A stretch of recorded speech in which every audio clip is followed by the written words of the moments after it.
Hey y'all, so we back with another tutorial. This is a tutorial to the last look that I posted. First, I'm using my cellar water and a cotton pad, and I'm just getting a clean canvas. Then I'm going to brush those eyebrow hairs up, and I do trim them a little bit. I did that off camera. Now I'm going in with the pencil, and I'm just filling in where there's any sparse areas. I like my brows to be a little bit more natural. Then you can either take some brow gel, or I use some lash glue, put a little bit on my applicator, and I just kind of stroke the brow hairs up. It kind of gives it more of that natural and clean look instead of the brow hairs going everywhere. Then you want to go in with concealer. I use a darker color in the front and a lighter color towards the brow bone just because it kind of gives it that smooth transition. Then I go in and I use a fluffy brush just to brush it all out. This is going to help it not crease as well. And y'all, our conversation was deep, okay? So just ignore our facial expressions and all that. Then I'm going to take a little bit of lash glue and I'm putting these stencils of the stars on there to outline. And don't do me, okay? Because I could do stars by hand. It's just easier to do the stencils and I'm saving time, okay? Now I just take a small brush, put some black eyeshadow on it and go right around the edges. Then I'm going to blend it out with a little bit of a darker gray. And then I'm going to take a light gray and blend that out and put it in the lid as well to kind of transition the shades into each other. Then I'm taking a tweezer and I'm taking off those stencils.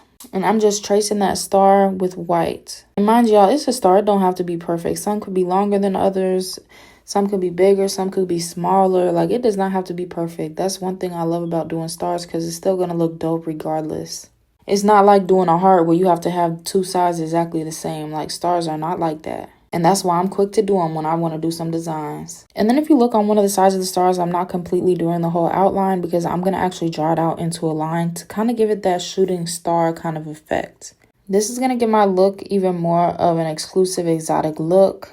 And y'all know I love to do me some designs and something exotic. What other makeup artist is tired of doing natural looks? Because baby, I'm back to do 2016 full beats. That's what I'm talking about. And she's a natural girl. I had to talk her into letting me do this. Then I'm taking some holographic, it's like a wet eyeshadow kind of. And then black eyeliner is just going to help the lashes blend even more and give it more of that bold look. Now I'm going in with the base with the hyaluronic acid. This is going to help keep my client's skin very hydrated. Then I'm going in with some moisturizer. I use Glow Recipe like a gel kind of moisturizer, but you can use what works for you. And then I also do use the Smashbox primer. And make sure whenever you do all these serums and creams and everything, you have to let that sit and dry before you go in with foundation. Just trust me on this because I kept wondering why my foundation was flaking or peeling. And that is the reason, because I never let it dry. I would just go straight in with foundation. Then I'm going to use a flathead brush to go ahead and put the foundation on, and then I'm blending it out with a fluffier brush. And remember, when you do foundation, blend the neck. I've had so many people tell me no other makeup artist does their neck, and it's like literally so important. Because if you notice, her neck is a little bit darker than her face, and it's going to throw it off. And most people is like that. You got to match the chest, baby. That's rule 101. Then I'm going to use the contour on her nose and her cheeks and her forehead. And I did the highlight right on her forehead, her nose, and under her eyes, her chin above her lip. And then I also go in with some cream blush. And mind you, any cream product I use powder on top to set it. So like my contour, I'm using a bronze contour powder.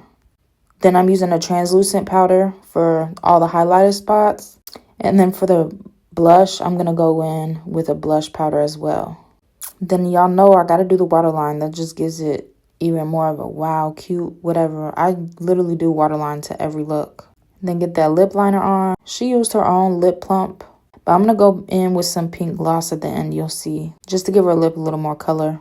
Wet that down with some setting spray. Make sure that dries before you do anything else. Trust me on that. Put you some lashes and mascara on, some highlighter, and this is going to be the finished look. I literally love the way this turned out. It's so cute.